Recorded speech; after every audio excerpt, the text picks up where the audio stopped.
What if the choices of a small, landlocked nation in West Africa could touch your life in ways you never imagined? What if a refinery thousands of miles away could move the price of gold in your retirement account?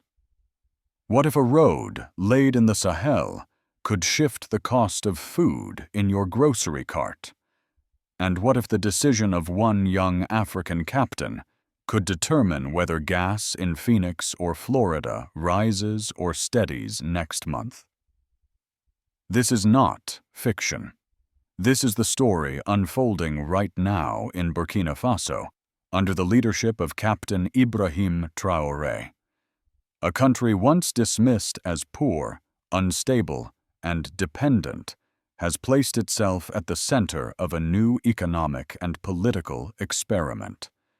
It is an experiment that touches gold, oil, energy, roads, and even the way a nation defines dignity. Think about two people. Rose, a 68-year-old retired school secretary in Phoenix, sits at her kitchen table balancing her IRA. She worries about inflation, the cost of groceries, and whether gas prices will eat into her savings. On the other side of the ocean, Awa, a 22-year-old in Ouagadougou, just climbed into a road roller for the first time. She is laying the pavement that leads to her mother's clinic. Rose and Awa have never met, but their lives are now linked. When Burkina Faso refines its own gold instead of sending it abroad, when it secures oil storage and controls supply, when it builds its own airline and runs its own grids, global markets notice. And those ripples reach American homes. For decades, the story of Africa was written as dependency. Raw minerals went out, finished goods came back, and leaders were told to be grateful for loans and aid. But today, something different is happening. In just 3 years, Burkina Faso has moved from being a symbol of insurgency to becoming a workshop of sovereignty. A national gold refinery is rising. Thousands of kilometers of roads are being built by its own youth. A new international airport is underway. An airline once grounded is flying again. And behind all these projects is a single principle. Africa will kneel to no flag but its own. Stay with me, because in the next few minutes we will test whether Traoré's master plan is just a myth, or whether it is a machine powerful enough to reshape markets, shift power, and awaken an entire continent. This is not only African news. This is a story with real consequences for you, for your savings, and for the world your children will inherit. To understand why the world is suddenly paying attention to Burkina Faso, we need to look at both history and the present. For decades, the story of West Africa has been written as one of extraction and dependency. Minerals, cotton, and oil left the continent in raw form, while finished goods, foreign debt, and conditional aid came in. The region's soil was rich, yet its people were told to be grateful for loans, while roads crumbled, electricity flickered, and schools remained underfunded. Captain Ibrahim Traoré, who assumed leadership in 2022, asked a bold question. What if Burkina Faso stopped exporting unfinished resources and started adding value at home? That question is not only political, it is economic dynamite. It challenges the system that has given foreign powers cheap access to African wealth while keeping nations like Burkina Faso poor. Gold offers a clear example. For generations, Burkina Faso extracted gold only to see most of the profit vanish abroad. Refining was always done in other countries, meaning the tax revenues and jobs that came with it were lost. Traoré's plan to build a national gold refinery changes that equation. Refining locally means more income for the state, more opportunities for engineers and technicians, and a shift in global perception. Suddenly, Burkina Faso is not just a raw supplier. It is a participant in setting prices. Pension funds, jewelers, and investors across the world will feel the impact of this change. Oil is another key factor. Landlocked states are usually dependent on others for access to ports. Burkina Faso decided to take a different path. By investing in coastal partnerships, creating inland storage, and establishing reserves, it has built a system to withstand shocks. The logic is simple. When supply is secure, volatility softens.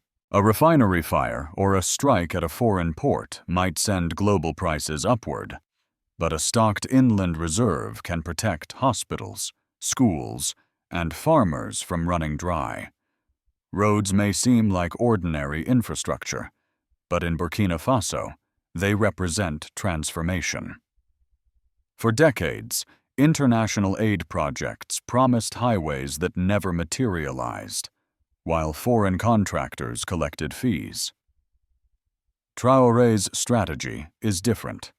He trains Burkinabè workers, equips them with the right tools, and sets them to work building thousands of kilometers of pavement each year. Every road is not just asphalt. It is a statement of sovereignty. Teachers arrive on time, nurses can reach remote villages during rainy seasons, and farmers can deliver crops without losing half of them along the way. Roads build trust in the state, and trust is the most valuable currency any government can have. Air travel is another symbol of pride.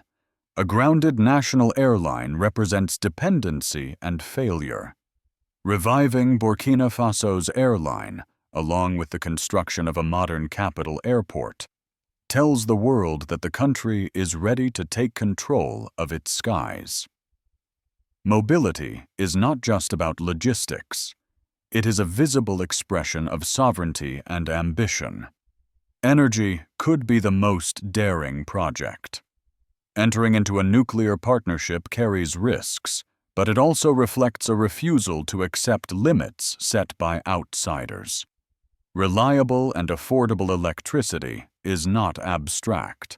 It determines whether a newborn stays alive in an incubator, whether a vaccine fridge can preserve medicine, and whether a workshop can keep young apprentices employed.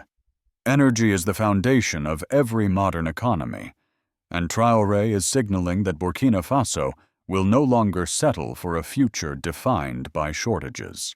Together, these projects form a pattern. Gold refining keeps wealth in the country. Oil storage strengthens supply chains. Roads connect people and markets. Airlines restore national pride. Energy powers the future. Each piece works toward the same goal: breaking dependency. Yet every step forward brings resistance. Middlemen who once profited from exports lose income. Foreign contractors who expected to dominate infrastructure deals are cut out. Aid organizations that built careers on managing poverty see their influence reduced. Powerful nations that are used to dictating terms now face a partner that negotiates as an equal. This is why governments in Washington, Brussels, and Paris are nervous. Supporting Burkina Faso means acknowledging a new model of African sovereignty. Opposing it means admitting that for decades, Western involvement produced dependency rather than independence. For citizens in America or Europe, the connection is closer than they may realize. What happens in Burkina Faso can move the prices of fuel, food, and even retirement funds. The world is watching not because Burkina Faso is large, but because it is daring. In a global system designed for predictability, courage can be the most disruptive force of all. The changes taking shape in Burkina Faso are not occurring in isolation. They are reverberating across the global system, shaking capitals from Washington to Beijing. The reactions of the world's major powers reveal both their fears and their strategies. Let us begin with the West.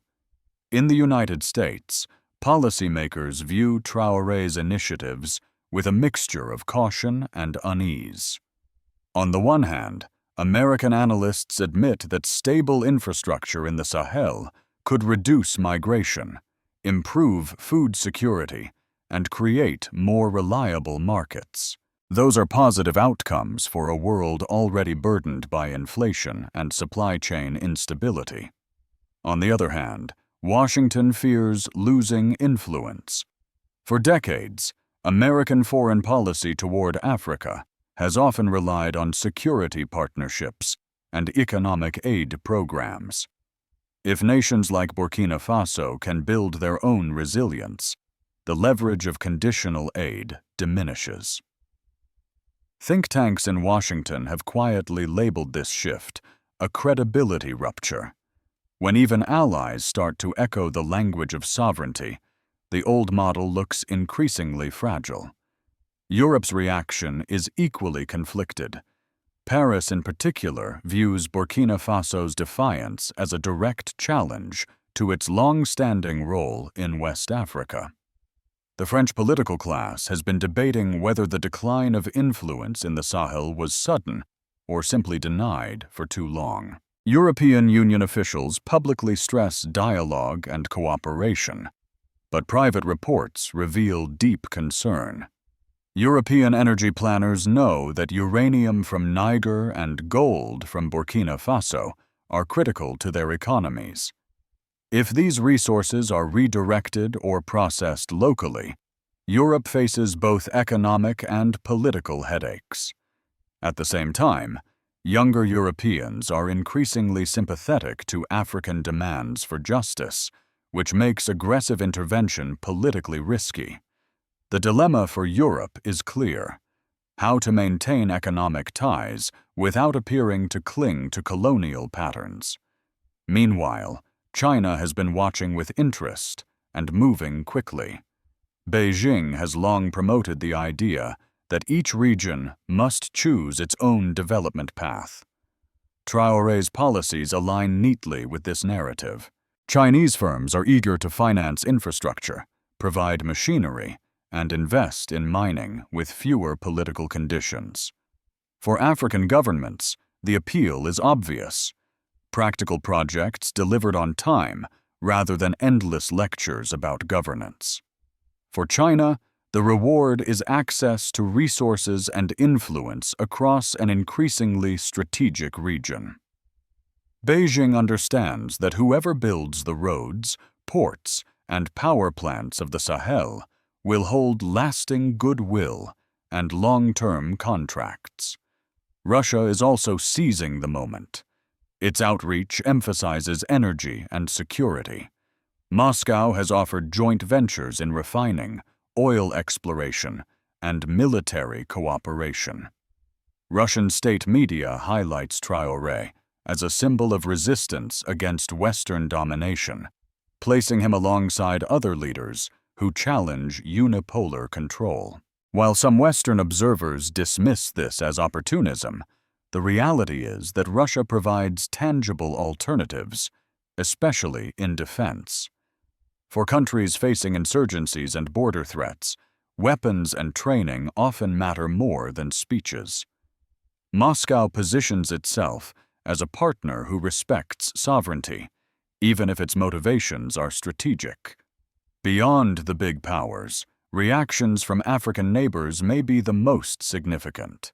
Mali and Niger, both members of the Sahel Alliance, see Burkina Faso's projects as a blueprint for their own sovereignty. Guinea, Chad, and even countries along the Atlantic coast are quietly evaluating whether the same model could apply to them. In universities across Africa, students debate not whether Traoré is perfect, but whether his defiance proves that another path is possible. That conversation is itself transformative. The response from global markets is also telling. Gold traders in Frankfurt and London are already watching the refinery project with concern. If Burkina Faso begins keeping more gold at home, smuggling decreases and taxes increase. Global supply lines shift. Oil analysts in Milan and Rotterdam pay close attention to inland reserves because they affect price volatility. Airlines in Europe know that a new airport in Ouagadougou could change traffic routes and competition. What looks like a local infrastructure project is actually a piece of the global economy. But with opportunity comes risk. Every gain for Burkina Faso threatens someone else's profit. Middlemen in trade, foreign contractors, and even aid organizations that thrived on dependency are learning that their old roles are fading.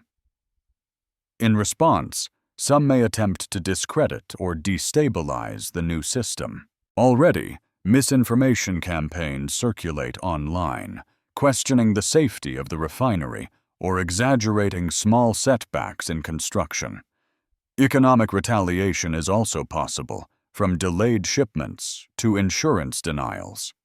This is why Traoré's government must treat reliability and transparency as weapons as powerful as any drone or battalion.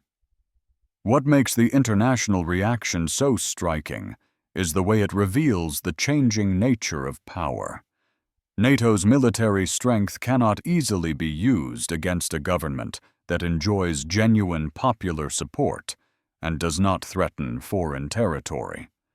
Sanctions lose force when alternative partners exist in Beijing and Moscow. Lectures about democracy sound hollow when citizens can see real roads, clinics, and jobs being delivered at home. In this sense, Burkina Faso's master plan is not only about gold, oil, or roads. It is a test of a global system. Can a small nation assert its sovereignty and still be welcomed as a partner? Or will it be punished for refusing to kneel? The answer will shape not just the Sahel, but the balance of power between old empires and rising movements of dignity. While the international reactions dominate headlines, the true measure of Ibrahim Traoré's master plan lies in its social and cultural impact at home. Infrastructure can be sabotaged, contracts can be delayed, and markets can fluctuate.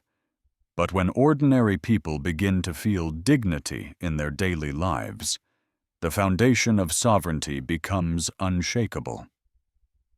Start with the roads. A highway is not just asphalt. It is a thread that weaves communities together. For decades, farmers in remote villages of Burkina Faso lost half of their harvests before they reached the nearest market. Rain turned dirt paths into swamps, isolating communities for weeks. A mother carrying a child with a fever might walk for hours, only to find that the nearest clinic was closed because staff could not arrive through the mud.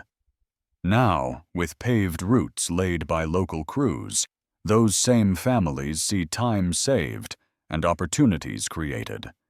Markets are livelier. Children reach school more safely. Pregnant women can reach hospitals in hours instead of days. Each paved mile is a silent promise kept. Employment has also shifted. Instead of foreign contractors flying in, collecting profits and leaving, young Burkinabè men and women are the ones mixing concrete, driving graders, and planning blueprints.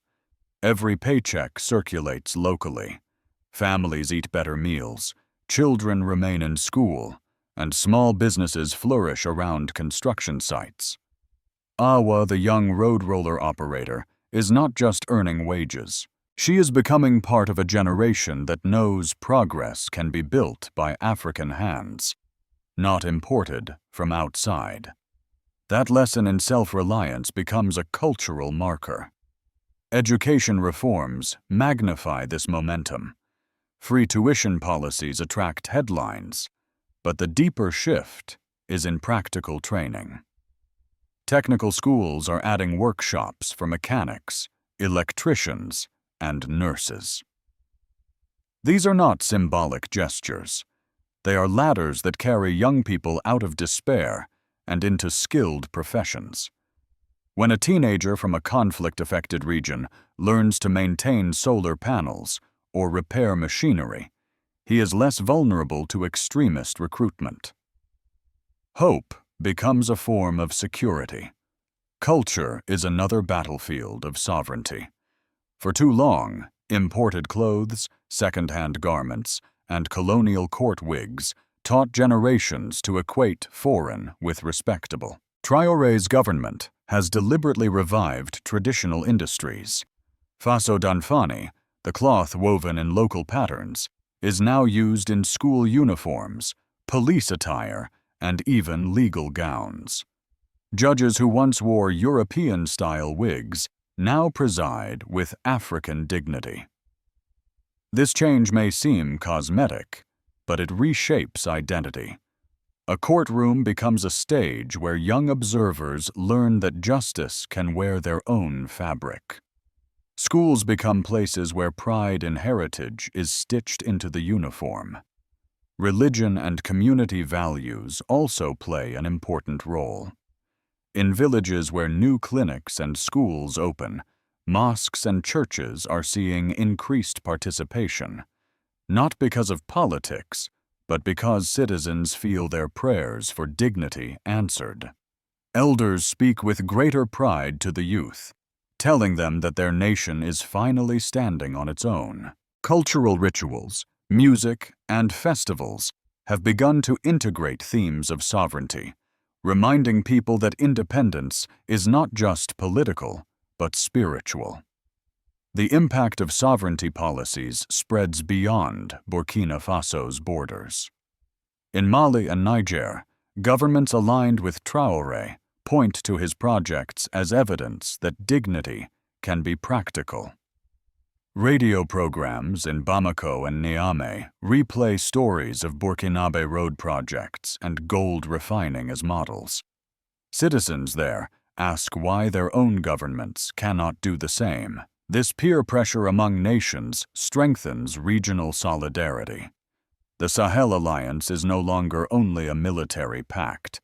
It is turning into a cultural and economic bloc, bound by the shared desire to escape dependency. Youth movements across Africa see Burkina Faso as a beacon. Social media feeds are filled with clips of Traoré speaking about sovereignty, intercut with videos of students protesting corruption in Kenya or Ghana. Murals in Lagos and Kinshasa paint the words, "Our gold, our future." What began as a national program is mutating into a continental anthem. Of course, challenges remain. Poverty has not vanished. Insurgencies still lurk in the north, and shortages test the resilience of families. But the cultural response is resilience, not resignation. Communities organize food sharing. Students form networks to tutor younger children. Farmers pool resources to buy equipment. Instead of waiting for outside aid, people improvise with what they have. This spirit of self-help is perhaps the clearest cultural shift of all. The symbolism of monuments also plays a role. The memorial to Thomas Sankara, rising in Ouagadougou, is not treated as a static museum piece. It is surrounded by cranes building schools and roads, turning memory into motion. Children reading Sankara's words about dignity can look up and see machines moving steel into place, a living lesson that ideals become real when backed by work. Ultimately, the social transformation underway is about trust. Trust that the state will not abandon its people. Trust that hard work will be rewarded. Trust that Africa's culture is not a relic, but a compass for the future. If that trust holds, then no sanction or sabotage can erase the conviction that a new path is possible. Every ambitious plan carries two possible endings. For Burkina Faso, the difference between triumph and collapse will not only shape its own destiny, but will ripple far beyond Africa. Scenario 1. Success. The refinery pours its first bars of gold that meet global standards. Oil reserves stay stocked, insulating families from the worst fuel shocks. Roads hold firm through the rainy season, linking farms to markets and keeping schools open. The new airline gains reliability, moving people and goods with confidence. With each milestone, confidence compounds. Investors begin to view Burkina Faso not as a risk, but as a model of resilience, gold prices steady as smuggling drops.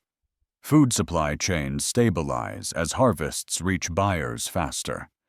Families that once sent sons abroad to seek work now keep them home with jobs in construction, mechanics, and energy. Across the Sahel, neighbors copy the model, multiplying the effect. For citizens in the United States or Europe, the impact may seem subtle: steadier gas prices, fewer refugee crises, fewer costly interventions. But these small changes accumulate into a more stable, global economy. Scenario 2. Failure. Training programs fall short, and new roads crack under pressure. The refinery idles because of safety lapses. Credit dries up after a procurement scandal. Political opponents exploit delays, while foreign actors quietly sabotage projects. The new airline burns money instead of building trust. Frustration spreads as families wait for promised progress that never materializes. When expectations collapse, the backlash is harsher than indifference. Citizens lose faith in their leaders, and old patterns of dependency creep back in. Extremist recruiters exploit disappointment, pointing to broken promises as proof that sovereignty is an illusion. Globally, volatility returns. Gold prices spike, fuel shocks ripple through markets, and humanitarian budgets swell to respond to renewed instability. Between these two paths lies a fragile truth. Success will not be measured by headlines, but by maintenance. A refinery that runs safely year after year. Roads that still carry trucks 5 rainy seasons later. Schools that remain open when cameras are gone. These quiet victories matter more than any ribbon cutting. The world is watching to see whether Burkina Faso can prove that dignity and reliability can coexist. If it succeeds, it changes the rules of development for a continent and the expectations of markets everywhere. If it fails, it reinforces the old narrative that dependency is destiny. The stakes could not be higher. The story of Burkina Faso under Ibrahim Traoré is more than a collection of projects. It is a question placed before the entire world. Can a small, landlocked nation prove that dignity, competence, and courage are enough to rewrite history? The refinery, the airline, the airport, the roads, the schools, and the memorials are not separate stories. Together, they form a single test of whether Africa can finally hold its wealth, build with its own hands, and rise on its own terms. For citizens in Ouagadougou, the proof lies in the daily details. A paved road that holds through the rains. A nurse who can work a night shift because electricity no longer fails. A farmer who sells crops without losing half the harvest on muddy trails. For international observers, the proof lies in the ripple effects. More predictable commodity prices, fewer destabilizing migrations, stronger markets that benefit from stability rather than chaos. In both cases, The outcome depends on the same foundation: reliability. Traoré's wager is bold. He is betting that people will accept sacrifice today for independence tomorrow. He is betting that patience, discipline, and self-reliance will become habits as natural as dependency once was. And he is betting that the world will eventually recognize success, not as a threat, but as an invitation to treat Africa as an equal partner. But sovereignty is not secured with slogans alone. It is secured when welders check their seams, when auditors refuse to bend figures, when teachers open schools even in hardship. These small, quiet acts of consistency will decide whether this revolution becomes permanent. For those watching abroad, the choice is equally important. Will outside powers reward Burkina Faso for building with dignity, or will they punish it for refusing to kneel? Will citizens in the United States and Europe understand that their stability is tied to the success of countries they rarely think about? Or will they ignore the lesson until another crisis demands costly intervention? The answer rests with us all. If you believe that Africa's rise is not a favor to be granted, but a right to be respected, then share this message. Support leaders who build with integrity. Celebrate stories of competence as loudly as you criticize failures. And never forget that the future is not decided in boardrooms abroad, but in classrooms, clinics, and construction sites across Africa. This is more than news. It is a call to action. Stand with dignity. Stand with resilience. Stand with Africa as it writes its own chapter, 1 mile of road, 1 refinery bar, and 1 act of courage at a time.